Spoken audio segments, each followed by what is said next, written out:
They say love has no boundaries, but when boundaries of age are crossed, the world becomes merciless. This story is not just about love, it is about defiance, sacrifice, and a price paid with tears. In a quiet African village, tucked between rolling hills and endless maize fields, lived Mama Esther. At 85, she was seen by everyone as a relic of the past.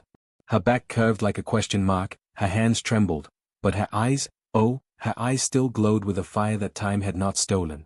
She had lived through droughts, famines, wars, and loss. She had buried a husband and 2 of her own children. Most villagers looked at her and thought, she is only waiting for her last breath. But what no one knew was that inside her heart still beat the restless yearning of a woman who had once been loved, once been held. Every night, when the silence of her mud brick house grew too heavy, she whispered into the dark, "Is this how my story ends? Alone?"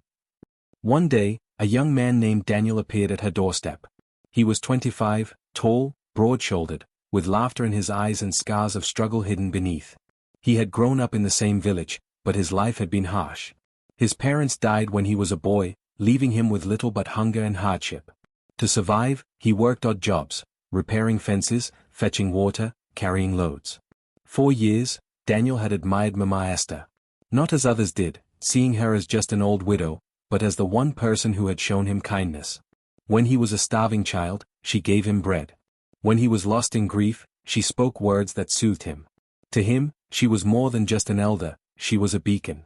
That day, he found her struggling with a heavy bundle of firewood. "Mama, let me help you," he said, his deep voice carrying both respect and warmth.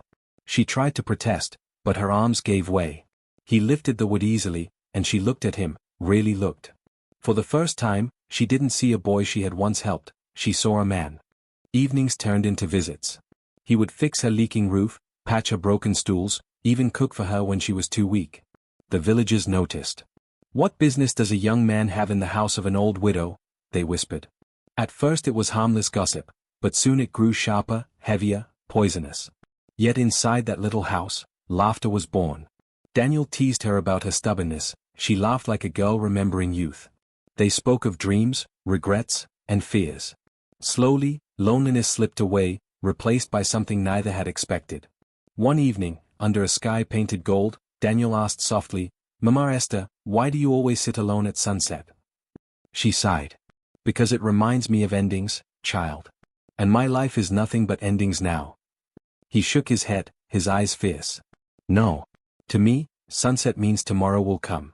And I don't want you to wait for endings anymore. I want you to live again." Her heart trembled. Days turned into weeks. Weeks turned into months. Their bond grew, unseen by the world, but undeniable to themselves. Then came the night Daniel broke all barriers. They were sitting by the fire, silence heavy between them, when he whispered, "I love you." Her eyes widened. "Daniel, you are young. I am old. This is madness." "I don't care," he said firmly. "You gave me life when I had none. You gave me love when the world abandoned me. And now, I want to give you the same. I want to marry you." Her lips trembled. Tears welled in her eyes. No man had spoken such words to her in decades. The village would never accept it. Her children would never forgive it. Yet her heart felt alive again. When they announced their marriage, chaos erupted. Her eldest daughter screamed, "Mama, have you lost your mind? Do you know what shame you bring us?" Mama Esther's voice shook, but her spirit held firm. "Shame is living unloved. Shame is dying with an empty heart. Daniel gives me joy. And I choose him." Her son spat, "He wants your wealth. He has bewitched you." Daniel stepped forward, fire in his tone. "I never asked for her wealth. All I ever wanted was her heart, something you, her children, denied her long ago." The words cut deep. But they also sealed the fate of their choice. The wedding was small, humble. No choir of blessings, only whispers of curses.